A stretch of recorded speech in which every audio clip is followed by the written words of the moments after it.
Jacques, thank you very much for your warm introduction.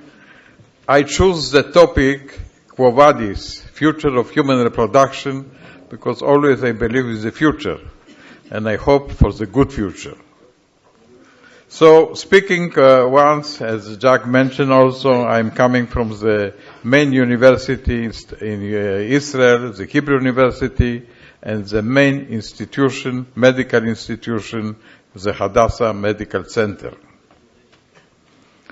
So, speaking about future human reproduction, the most important component of it is demography. So let us see what will be the future of our demography. The world population projects to grow from 6 million in 1999 to 9 million in 2004, an increase about 50%, but I can tell you now that at the end of this century, the population of the world will decrease. The rise of population is not the same in different continents. You can see in this slide that the rise of population will take place mainly in Asia and Oceania and in Africa, less in Europe and in America. So what is going to happen? And I give, because we are in Europe, in Rome, and most of the participants are here, so I will show you what will happen in the next 30 years.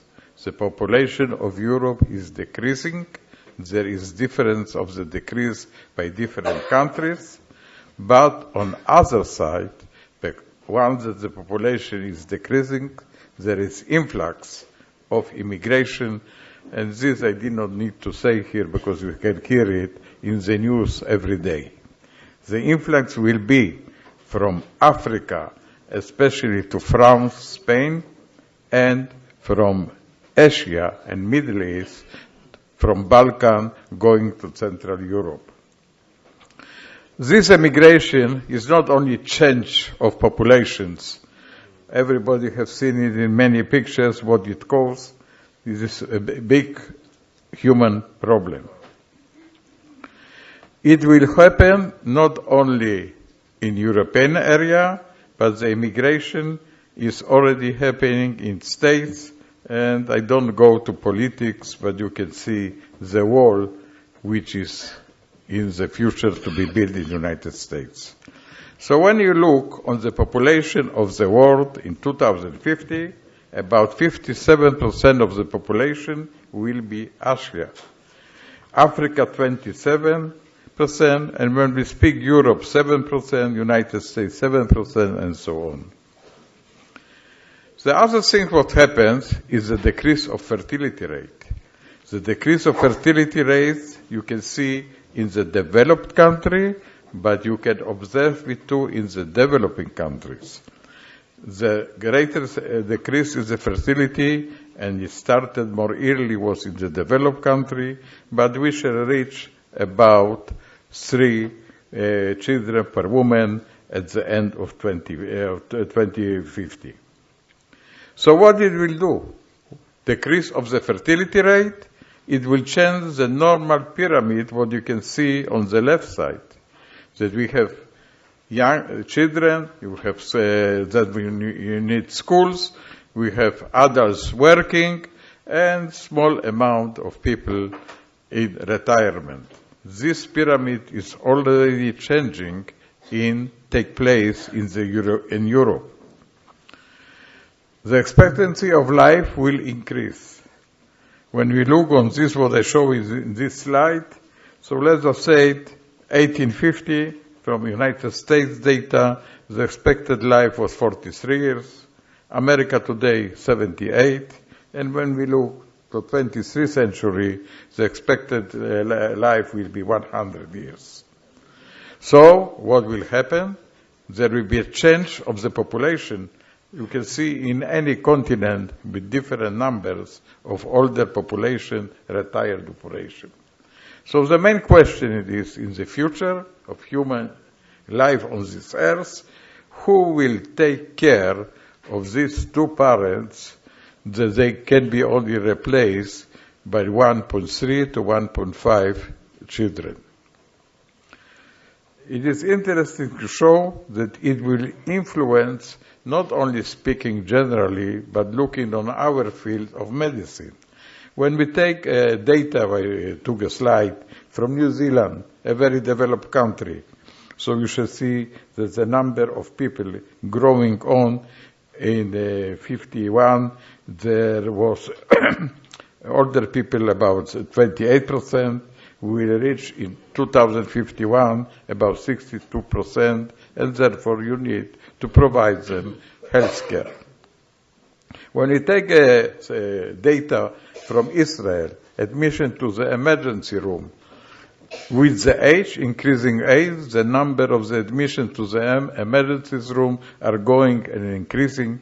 Therefore, we have an older population. We need a special health delivery to them. What, secondly, influence human reproduction? For sure, climate and environment. And looking on climate is very interesting to see the east of United States. There was a storm of snow 2 days. The schools are closed, and the movement is limited. So the climate over the world influences us, and the environment changes. Global warming is one of the most critical issues facing society today. It deals with the physical, chemical, biological system of the Earth. Changes in the seasonal patterns could lead to stress on many species of plants, animals, and human beings. So they will influence not only the human beings, but the wildlife and vegetation and so on. Let us ask ourselves if the problem of, because we are dealing mostly with infertility, prevention of fertility and so on, so if infertility will be changed, like etiology and prevention. So I will not go to show you here that the distinguished gynecologists what is the cause of infertility today, but as you see, there are two components, the female and the male, and you know better than myself even that the etiology and the changes, especially the environment, has influence on the male fertility. We are living in the world of globalization, a set of processes leading to the integration of economic cultures, political and social systems across geographical boundaries. So how this globalization will influence health? Impact of the health policy making is influence of medical practice, research, medical education, and for sure reproductive medicine. So the history teaches us. During the human being history, there were empires. I don't like to go before Greece, because you know that the empires in Asia, there were Greece, there were Roman Empire. Then you can see the British colonization. And let us say that at least, I'm afraid to say it because here are many Americans, United States is a living country. But even what the president elected declared that we need to prevent the possibility of America, what happened with the other empires. So the question is, who will take over? I think that most of you that are sitting here will say, okay, China for sure. There is a bigger population. They produce everything what we are using today, starting from planes and going on to simply shirts. But the opinion it is, and as a president of FIGO will be very happy, the suggestion is that who will take over is India. And why? Mainly due to population. Because when you look on these two pyramids of population, on the right side China, on the left India, the policy of one child for half a century will influence the structure of population of China in the next 50, 70 years. There will be the expectancy of life will increase. The children, the one child who survive will be already very old, and he will not have anybody who will take care of him. And there is a problem too of manpower. I don't want to go to it to 30, but this is the expectation. Now let us look on Europe. I am too afraid to say it. It's not my idea. It is idea of professor of Harvard speaking about Europe. And already what he said about 10 years ago, you can see that it starts to be a reality. He thinks that the unification of Europe will disappear. And already we know the crisis that was in Greece, we know the separation from UK, and the problem with going on with the South Europe from political, economical factors, and once again, the Central Europe, Germany, with the countries around like Austria, Czech Republic, Belgium, and so on, will be the main nucleus, economic power, and the main power, once again, in Europe. Interesting is for the ones who are origin from Poland, that the Polish country will take over all this Baltic region of the countries. So it seems that this is what will happen. As you have seen already, the crisis in Greece has made it. Looking for the economic, because economic power means with the power. So still now, the income per person is the highest in the United States, then Europe, then China. But when we are speaking about the future economic, there will be big changes in these continents. What is important for human reproduction is woman reproductive status. Woman reproductive status is increasing. They get more and more equality for many years. And when you look on this slide, you can ask, who bring this equality to females? The feminist movements, the different political organizations, or the field of reproduction. So I shall mention to you only three things which the people with which was involved. One is Professor Asham Tsondik. Until his development was the test of pregnancy in 26, woman knows that she is pregnant, but she was pregnant 5 months when she feeds a baby. Before 5 months, she did not know. She suggested. She did not get period. She looked differently, but nobody can tell her exactly that she is pregnant. By his first biological test, show that she can know about pregnancy about 2 weeks when she looks her period. The second important development in the human reproduction, which brought the equality for women, the status of women that we take care of them, is for sure the contraceptive pill. I have myself staying with Luigi Mastroianni, as was mentioned, for many years. There are some people here who were fellows in his department. I work especially with Garcia, who was involved with the contraceptive pills. The third stage is assisted reproduction developed with the Bob Edwards. Even I can say, because there are here some people from Penn University, the first embryo was created by Luigi and his staff Brackett in the University of Penn, and then stopped its development. But we face another problem, speaking about human reproduction, is the maternal mortality, which is about 300,000 women each year dying, especially because of pregnancy or giving birth, taking mainly place in undeveloped countries, mainly in Africa.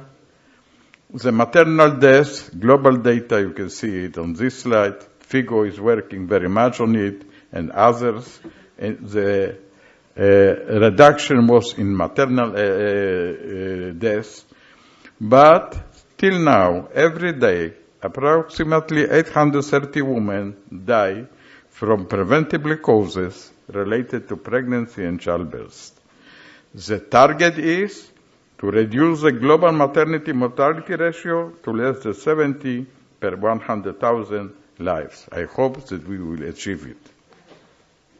Another problem is that is partly on our control or not, there are the epidemics. The epidemic of HIV caused hundreds of thousands of women to die in the infection, especially women who were affected more by the HIV infection compared to males.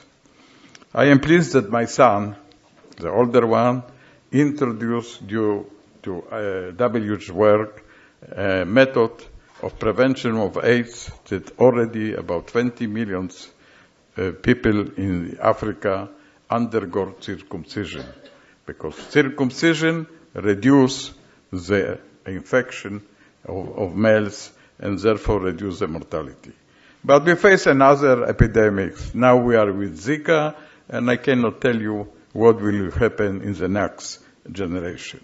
Let us go to in vitro fertilization. So at present there are about 4,400, 500 units of IVF working over the world. There are some countries that are birth rate is about 1 to 5%. There are about 7 million births due to IVF. We are running a problem that it starts to be commercial more and less academic. So how to control the assisted reproduction? Many committees, even the committee, several of the members, I was the chair of this committee, look how to supervise all these activities. There are many ethical problems related to assisted reproduction. We publish guidelines very well, but as you know, ethical guidelines are not so observed by our profession, because all the assisted reproduction are done by physicians. It's not done by people. The other aspect of assisted reproduction is the religious one, and not to say more of it, when we are sitting in this country of Italy, that abortion was a law nearly freely by Vatican, not by government of Italy, not by Vatican. There are problems with assisted reproduction in the three religions, most of the Catholic Church, less in the Islamic and the Jewish one. So how to control it? And this we need to take. The ethical committee not failed, but was not effective. So the only one possibility is legislation, and legislation in particular countries. Second thing, we need to look what happens in the society when we are speaking about the future. It is well known that the age of 35 for females, there is increased rate of abortion, decreased rate of live births. This is due mainly, we need to take into account the social events that happened in our society. The mean age of first birth today in European country, 2 in states maybe a little less, is around 35 years old. So it means if you like to bring a child in the contact of marriage, so you have about 4 years when your reproduction is declining. What was the adverse effect was of assisted reproduction?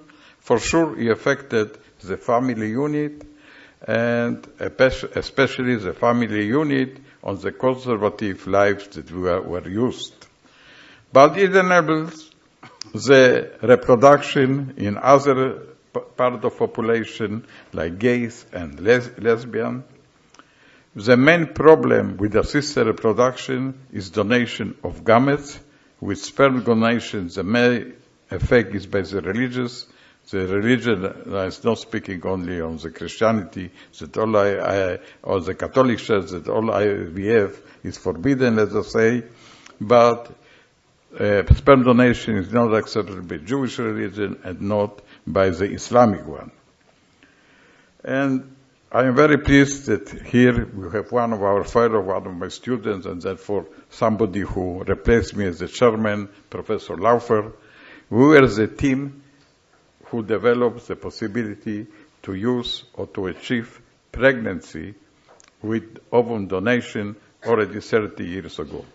But it's very interesting. When we started this, some people look on us something differently. We look how to improve fertility of a woman who has ovarian failure. But we did not thought about it, that this will bring to changes in the society, especially what happened in this country, Italy, to achieve children at the age of 70 years and so more, and to improve infertility in menopausal women. When we go to surrogacy, is another problem of assisted reproduction, as was mentioned. Maybe with the success of transplantation of uterus, the need for surrogacy will be reduced. We have another ethical problem, maybe in the European region is not so well known, but when you are going to Asia, especially to Middle East, and some in Africa, the problem of gender preselection on social background, not on medical one. So, the development for the late marriage, for the problem that people are losing in fertility, especially females due to cancer, and males, there is a possibility of fertility preservation which is increasing. But what is the adverse effect of it? Of all this assisted reproduction is the reproductive tourism. You know, we are here sitting, but you know, the West world, the developed, the high economic are using females from the developing world to use this reproductive tourism, and today they're going to protect themselves by enacting laws in their own country. There's very interesting attitude that is in our country, maybe is the first one running on it strongly, is posthumous reproduction, and only the High Court of Israel decided last week or 10 days ago to allow to the mother to use the sperm of his dead son in order to have a child. So this is more and more going on. The question it is of cloning. So we know the story of cloning. It is only one item in the United Nations that was common agreement to prevent cloning, but the question it is for how long. But on the other hand, we are not for reproductive cloning, but we are for therapeutic cloning. And in our institution, we are running a big unit of development of stem cells research. What is our intention as physicians, and what the population wants from us? They want to have a healthy baby, a healthy baby, a healthy newborn, a healthy adult, and healthy man. So the goal is how to make prenatal diagnosis better and what to use the efficiency to reduce it. We were living in the last 20-25 years that we saw genetics is everything. You change the genes, you can make some combination, and everything, the healthy child will appear. It is a danger of this genetic manipulation because this can be the end result of it. But today there is a change too, that more of important is not only the genetic constitute of the newborn, but the effect of the female, or let us say, of the effect on the surroundings of the uterus where the baby is growing. So, to end of it, let us say maybe we have not enough place here on the earth, so let us look on human possibility to life in moon. Let us say I have in family somebody involved with it. Some experiments were done by sending IVF in space, but it does not work. And the explanation till now why it does not work, because everybody in this room knows that with the development of an embryo you need to have polarity.